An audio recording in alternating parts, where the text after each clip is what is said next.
goyo ne Nyasaye maratego erokamano. E kinde machal kod ma Ruoth omiya ng'wono kendo nyadichiel mondo arade gi oganda Nyasaye mamor kod Lolwe TV kata mamor kod wach Nyasaye ma Ruoth omiya. Adwa ni mondo walem kapok waketho kinde. Gima duong' ni muma wacho ni waket gik moko walem moko wayiwe. Alamo wamiyo nyingi duong' ratego Ruoth lela muma Ruoth hera. Isekela studio mar Lolwe kai kinde machal gi ma aketo studio ni lweti, jotich duto matiyo ni lweti, jotelo te ni lweti, compound ni lweti, joyalo te, bishop te kod patete. Rabi gimoro amora matimore ka achiwo ni nikech ing'eyo gik moko duto.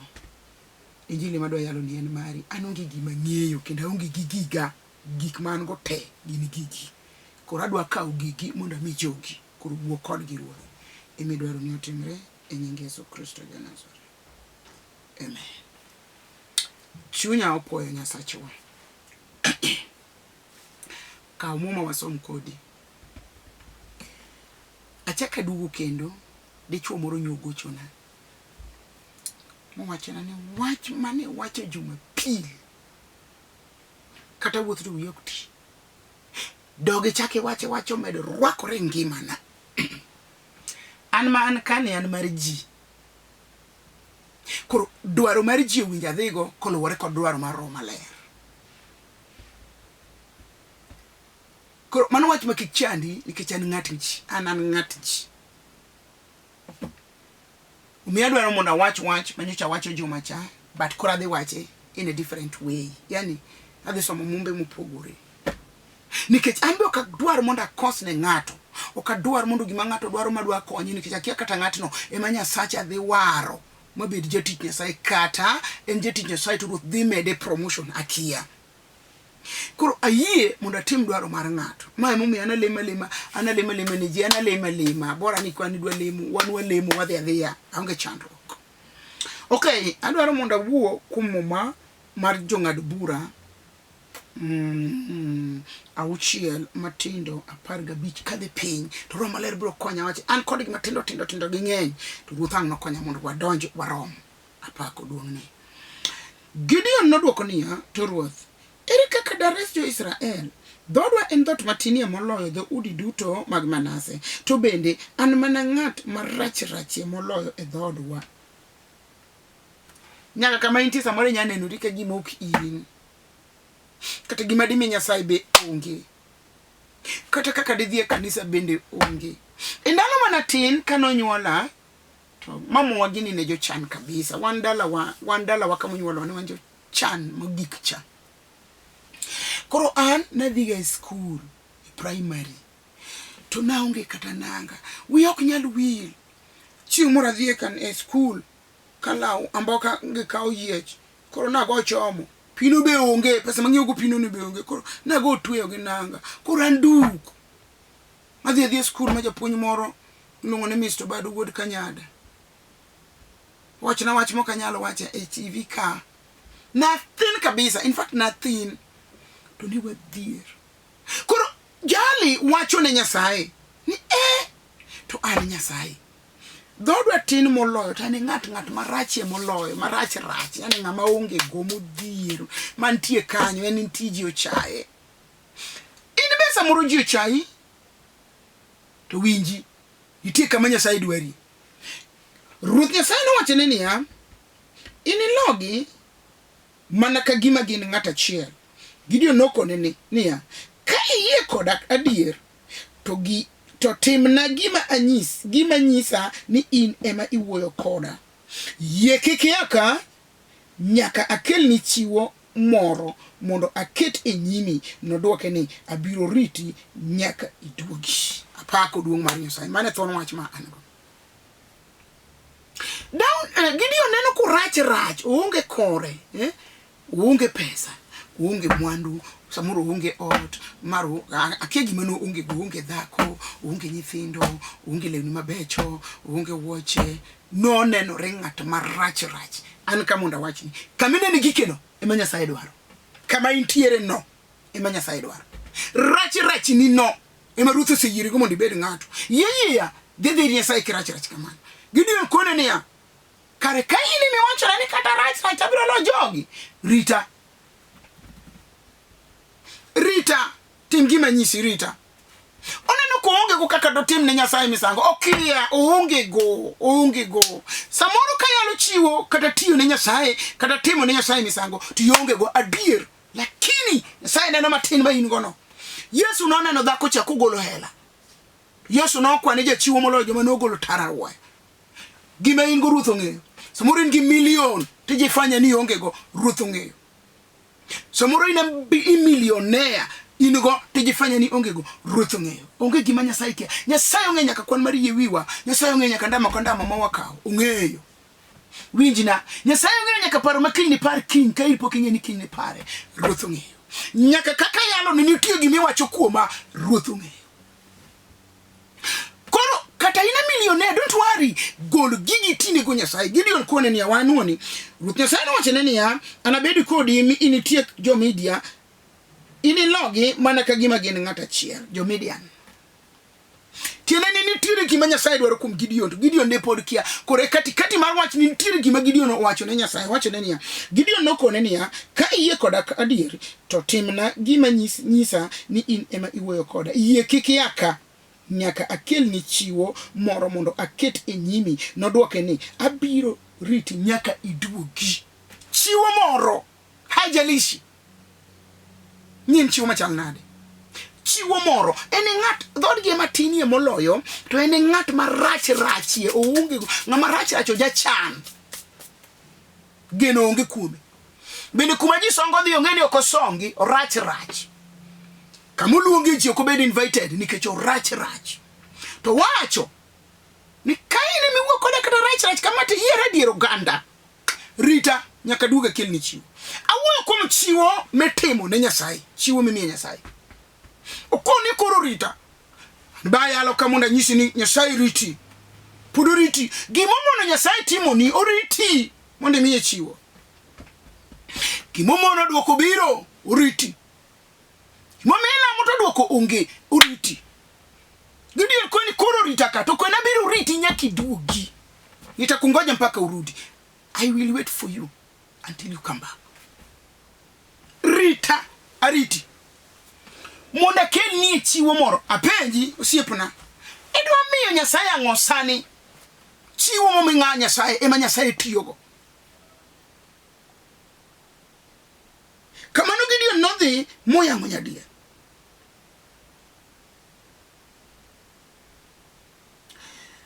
Gik mano timo gi to kado wacho tadwa na wachni. Nini pire kama koro Nyasaye giki kodi ni kechiwo. Bang' chiwo ibiro neno gik madongo. Anya dhi e lamo moro mar tuwe. To weche manyo ni chunya nyo pong hinya dwa yiech. Kon Ruoth ayud thuolo nadi. Ere kuma dwa dhi lami. Na kaw thuolo na monda ywagi enyim Nyasacha. Gima nyaki ng'eni kate donjo mane tuwe. Nyaki tim misango chuni. Ulembe cha Nyasaye winji nitie misango miwango mane Samson mane Manoa wango Manoa mawuon Samson kama laiko biro limo ja ode to no onge chiegi okone to koni koduogo tikoni mondo Rita eka no dhi moyudo malaika mokone to nyingi to en ngato penje ni to ini dwaro nyinga en nying modhiero jinge to koni kare Rita mondo tim ni misango to malaika koni ni tim. Samani Manoa timo misango. Manoa timo misango. Manoa mane gomba gi chiege. Wang kuselo misango kendo. To nyuol mana Samson janasir mar Nyasaye. Tim misango ne Nyasaye monde ne gik madongo ma Ruoth timo. Sama Ibrahim katera no timo misango ka wela deko biro mondo lime. To ruyo miyo gi pigi loko tien gi to miyo gi adila mang'ich gi madho. Mano tiyo ne Nyasaye. Wangu tedo unego chiaye unego dhruat dhiang to tedo to gichiemo to kawelo se yien to gichako boromoka to ema ngisako nyuole pine Nyasaye mondi ne gik mane onge kabetie samoro kama weni poke nyuolo wuoi ruodho nego pine. Ibrahim no tiyo ne moyudo Isaka. Manoa no tiyo ne moyudo Samson. Ang'o maditam Nyasaye? Ana no tiyo ne moyudo Samuel. Nitiere gik mazuia dwaro Nyasaye kuomi. Nitiere gik mageng'o tamruok ne tiyo ni Nyasaye, geng'o gik mane Ruoth okeloni. Iseywak gi lala, koro teme Nyasachwa gi tiyo mondo ikon Ruoth koro atiyo. Adwaro gima nyakwayi. Apako Nyasachwa. Tine awuo kuom tiyo ne Nyasaye, chiwo, timo misango. Yiena mondo asom muma. Asom muma mar Joshua 24 matin 15. Winje kaka tiyo ni Nyasaye kelo gik mabeyo. Owacho niya, ka kuikuru mar tiyo ne, to yier uru tinende ni Nyasaye mubiro tiyo ne. Unyalo tiyo ne nyiseche mane kwere ulamo loka Euphrates, kata nyiseche mag jo Amor makoro udak e pinygi. To an kaachiel gi jo oda wabiro tiyo ni Ruoth Nyasaye ma Nyasachwa. In kiwinja ka yalo kama, mane midwa tiyo ne? Tiyo na joga gi kinda to duoko onge. Apako duong' mar Nyasaye. Tiyo ni nyiseche gi kinda to duoko onge. Ne, idhi osiptal Januari to Januari. Pesa dhi te, kendo pesa ni ong'eyo. Jachien machieni ong'eyo pesa ni ndalo miyude koka tuo biro. Jachien machieni ong'eyo pesa ni ndalo miyude eka tho osieko. Winji. Yieruru Nyasaye ma ubiro tiyo ne. To an kaachiel gi jo oda abiro tiyo ne Ruoth Nyasaye ma Nyasacha. Winji. Nitie Nyasaye ma kitiyo ne to tiyo ne adier Nyasacho pok oriambo. Ndike muma mar wuok ni unto unutina anto anegwedhu. Tine Nyasaye mondo gwedhi. Wan gi ji mang'eny. Daudi ka Jesse ywak ni ji duto mane piny dwaro mondo gwedhgi. Adier ji dwaro gweth. Wang'eyo ni ka watiyo ne to Nyasachwa biro gwedhowa. Awuoro Nyasaye no. Teko gi duong' gi loch ni e lwete. Yieruru Nyasaye mubiro tiyo ne. An bayalo ka yier Nyasaye monji tine. To an tawacho ni tine Ruoth Nyasaye ma Nyasachi, jal manochweyi meru, jal manong'eyi kapok onyuoli, jal manong'eyi kapok omak ichini. Nyasaye mong'eyi kata kinindo to Ruoth ong'e ni kore nindo to ng'eyo paro manie chunyi. Tine Nyasaye. Amiyo nying Kristo duong'. Joshua 6 verse 15 wacho niya,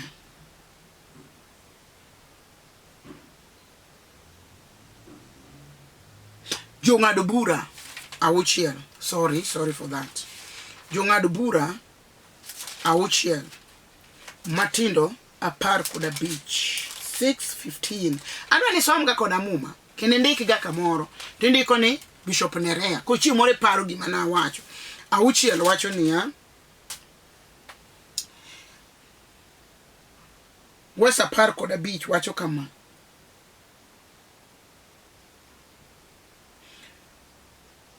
Samuel mokwongo 6 matindo 1 wacho niya,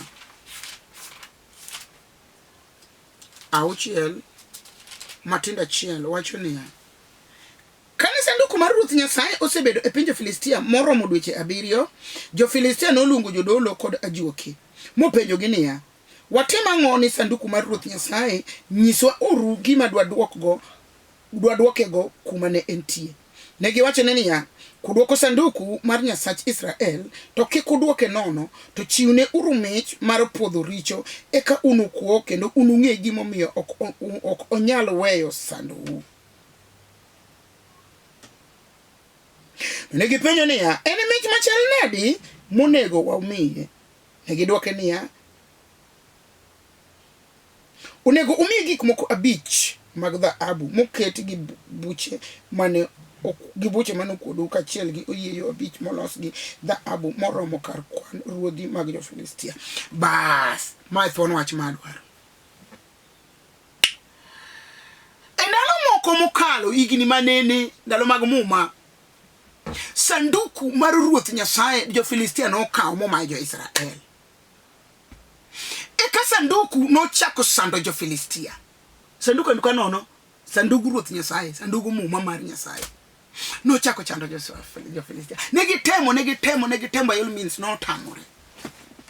Mak mana chieng' moro giluonga juke kod jodolo mondo ng'ad ne girieko gima de gitim gi sanduku. kata yo madigi dwok go sanduku. Anbe ane ka nitie tuoche matuoi nikech idagi dok ir Nyasaye. Muma wacho ne kane giluongo jodolo koda juke to nokone gini ya. Ka odwaro mondo dwok sanduk mar Ruoth Nyasaye ma Nyasach Israel kuma nugole kama yande entie. To nyaka utimne misango mar golo richo.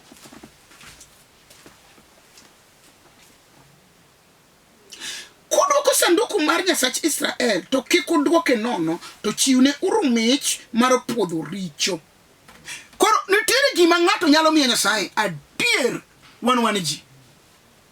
Nitie gik mwatimo watimo richo nyim Nyasaye mok mor Nyasaye. Koro jogi notimo ka gikia gine gikedo gi wasiki ma Israel ka ok ging'eyo ni gima gikawo no teko Nyasaye ni iye. Kane sanduku mochako sandogi to nochuno mondo gimany rieko. An be ane ka Ruoth oramo na ng'adi ni rieko ni gima sandi no pine Nyasaye kuom gima sandi no. Samoro nyuomo mondi nikech pok timo ne Nyasaye misango. Be ing'eyo nondike Muma na Ayubu ne timo misango pile ne nyithinde gi gigi duto notimo misango. Koro misango ma ng'ato nyalo timo nyalo geng'o chandruok. Time misango sani. Muma wacho kudwoko sanduku mar Nyasach Israel to kik udwoke nono to chiwne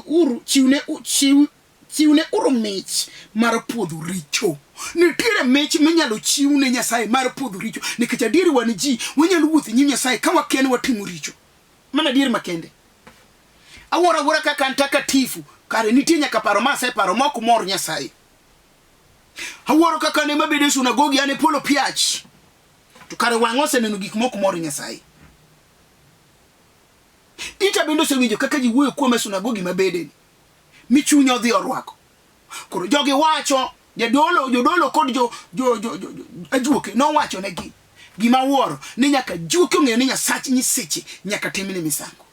Mano wacho momoro chunya seriously ni nyaka juoke no ng'ado ne rieko ni nyaka ka gidwoko sanduku mar Nyasaye kuma ne entie to nyaka gitimne gichiwne chiwo mar puodho richo. Koro in bende wuo kodi chiwne Nyasaye ka juogo ng'eyo ni nyaka chiwne Nyasaye chiwo mar Nyasaye. Tiene juogo ng'eyo ni Nyasaye is above. Chiwo mar puodho richo. Ang'o miwinjo ka chandi puodho riwa chiwo sani mar puodho richo ne Nyasaye. Chiwa mondo ne ka Nyasaye puodho dier motim ni gik mane ok par.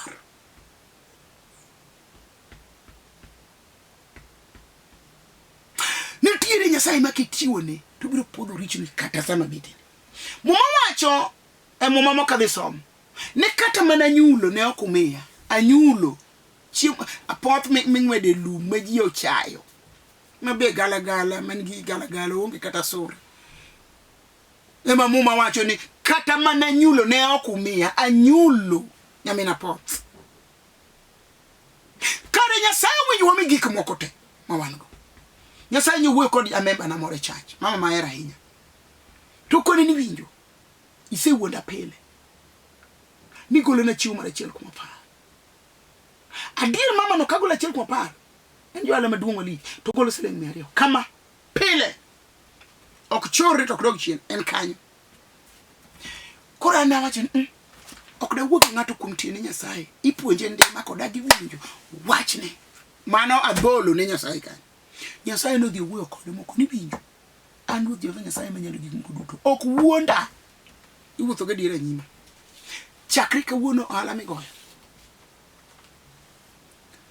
kaw pesa ni miwero go take it aside. Nyasaye wuowa kode ching mobiro ko ywako pimo na dwari wacho pongo chunya to kise kaw pesa ni miwero gi keto kando kwan faida miyudo gola achiel kuom apar mar faida miyudo go pe ko gi Jumapil tergi nyima ugolo diching mokona ni koro loso kama iketo gi ok mul nikech gino buoge kare Nyasaye nene Nyasaye wuoyo kode kare en kare onyalo mayo Nyasaye. In bende wacho ni kapok Nyasaye wuoyo chiwo ne Nyasaye. Pako duong' mar Jehova. Ruodhi mar 2 8 wes 7 wacho niya,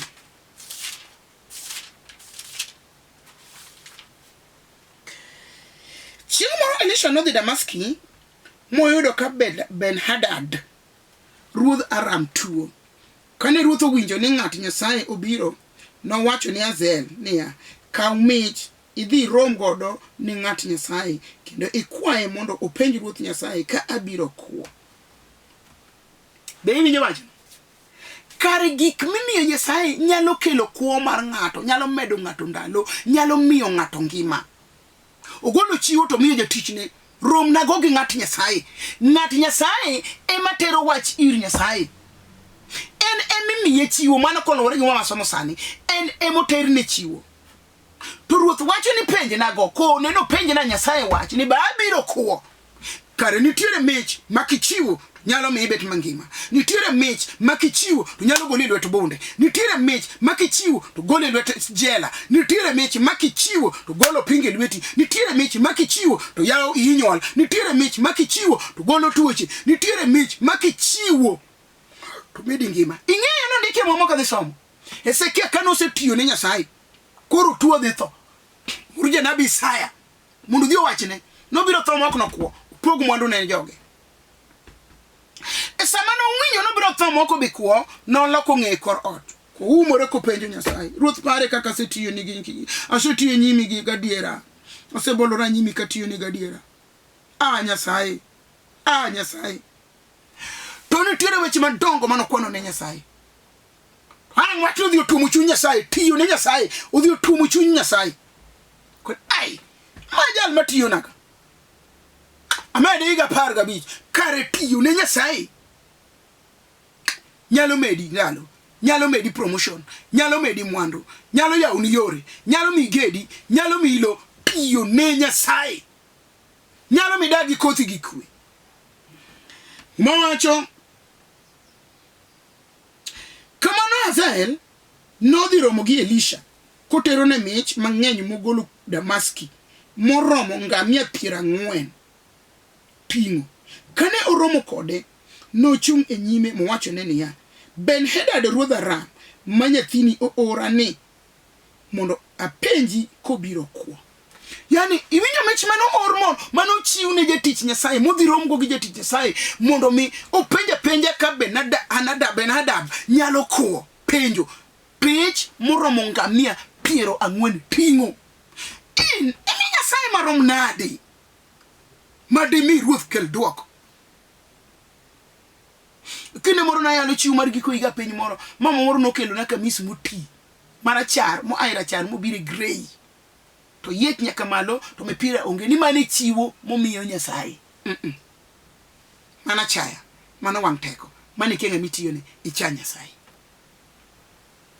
Utingo mich moro monga me piro nikara lweta ka pira di 4 tingo.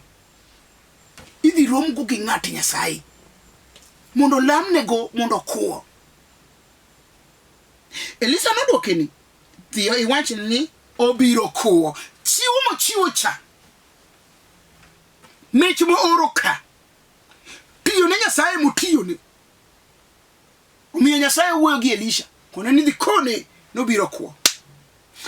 In ang'o midwaro inyim Nyasaye mondo itine sani mondo ine kaka Nyasaye tiyo ni.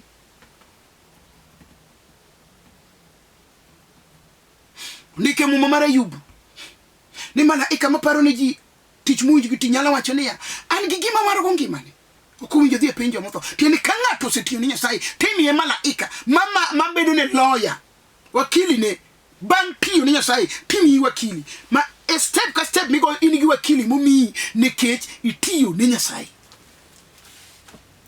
Ruodhi mar 2 wesa 16 wacho niya adwa na lemo sama lemo ni to in bende winjane. In bende winjane gimo winjo. To chiwo mipodho go ketho mar gowi kod mag golo richo ne ok okele od ruoth Nyasaye ni mar ne gin mag jadolo. Kono nitie chiwo mipodho go richo, podho go ketho. Gin mipodho go ketho kendo gin mag golo richo. Gin chomo go jadolo tiri kon jadolo. Awinjo ka dendo John achiwo ne Nyasacha kokalo kuomi lamna mondo changi mano ndiki okawacho okamedo ondiki ruodhi mar 2:10 wacho niya to chiwo mipodho go ketho mar gowi kod mag golo richo ne ok okel e od ruoth Nyasaye nimar ne gin mag jadolo kare nitie chiwo mondike muma mochoma jadolo tir ok bar chome tir chak sani ine gik ma Nyasaye timoni. Adwaro mondo asom muma matiekogo. Wakwonga som ruodhi makwongo adek wasang'wen sa orumo sani odhi na piyo ta matimo gik madwa timo. Marare mokwongo adek wasang'wen wacho niya owacho wach moro mamit kabisa. Owacho ni Ruoth Solomon ne jadhi Gibeon mondo otim misango nikech ne en hembko mong'ere moloyo kendo nothoro timo misango miwang'o pep 1,000 e kar misango. Kane Solomon odhi dalano Ruoth Nyasaye Ruoth Nyasaye nofwenyore ne e lek gotieno mowachone niya kwa gima idwaro mondo amiyi. Tiende ni ka ng'ato osetimo misango mowach notimoga moromo misango 1,000 kod negni dhok 1,000 diek 1,000 ruedhi 1,000 akia ng'o 1,000 ngamia 1,000 kanyo 1,000 akia notimo misango gik moromo 1,000 to bang' kosetimo misango to Nyasaye fwenyore ne be idwaro mondo itim misango ne Nyasaye mondo Nyasachwa ofwenyre ni tinende be idwaro mondo Nyasaye ofwenyre ni sani Jehova ikore kisetimo misango migolo michiwo mich nitie manie jadolo moriere nitie mitere od Nyasaye nitie mitimo misango winji be nitie midwaro mondo Nyasaye ofwenyre ni sani nofwenyore ni Solomon maka Daudi apako duong' mar Nyasaye nikech nodhi mondo tim misango ne Ruoth Nyasaye ma Nyasache to Nyasaye ofwenyore ne be nitie gimidwaro mosepondo nigi lala mosesandi gi lala miseyuaka gi kinda misewacho nasetemo to knyalre temi Nyasaye sani walemo wapaki wapuoi wadhiali wadendi wating'o nyingi musiko malo amiyo nyingi duong' akulora nyimi nyakelo agoni saruto siopna magi jogi gine magi demand mondo wach nikech gifwenyo ni kare tiyo ni kelo gweth moloka Nyasaye maduong' ng'at ma chunyo kethore mondo tinyi sani no jar ma winje chunye ni koro to tiyo ni kendo dwaro mondo yawne yo mondo iwuo kode mondo yaw kare tim ni gik madongo no amwa ni koro to dwa tiyo ni Nyasaye nikech gige asomo ge muma te tine apaki change amiyo nyingi duong' lochne erokamano nikech isetimo idugni gigi ma jachien nokawo nyingi musiko yud duong' e rembe Yesu Kristo ma Nazareth. Amen. An Owuoyo Kodi an Bishop Nereah Mbewa mawuok e piny Karachuonyo ka uma school mar Kandriege. An jal ma Yesu Kristo nawaro awuok e kanisa mar Hope for Good in Christ. Anyara sembo kanyikela modak Mbewa Rangenya School anya jaduong' manosenindo Rufus Agola Boy mama na be ando nindo Ludia Kate manya sembo manya mino dhiambo dalo. Nyasaye ogwedhu kaw namba na 0720 40 3913. An kidwaro ibiro yuda kidwaro kanisa wa ibiro yudo arwaki mondo winje wechegi kibet piny ka okine TV. Nyasaye ogwedhi. Nyasaye oikore mondo timni ono utimni maber ka ogi Nyasaye chiwne mondo chiwni. Nyasaye ogwedhi e rembe Yesu Kristo.